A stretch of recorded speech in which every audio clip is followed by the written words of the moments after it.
Որոնք էին, ասենց եթե 3 բան փորձես առանձնացնես, ամենաանընդունելի բաները քո ժամանակ, երբ որ երեխա էր ձեր ընտանիքում։ Ստելը։ Ես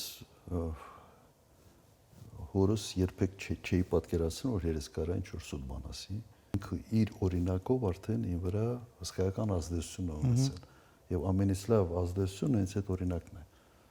Ընտանիքում ձևավորված այդ միջավայրն է, որ ստելը լավ բան չի, դե գողանալ չեմ ասում, ինչ-որ բան գողանալ։ Մեր ընտանիքում օրինակ կեղծավորություն չկար։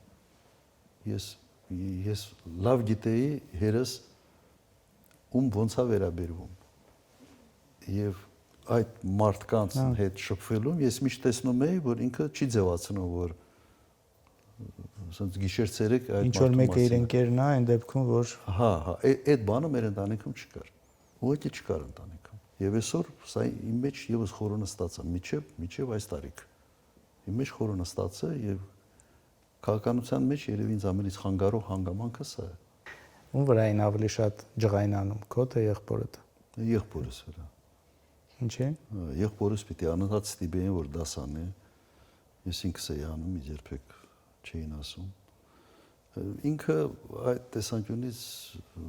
ավելի բան էր, հա։ Կարգապահության տեսանկյունից իմ նման չէր, բայց ինքը ավելի ստեղծագործական բան ուներ մեջը։ Տատիկին ինքն էր ավելի շատ ջղայնացնում,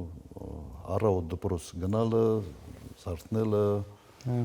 երեկոյան պարկել քնելը,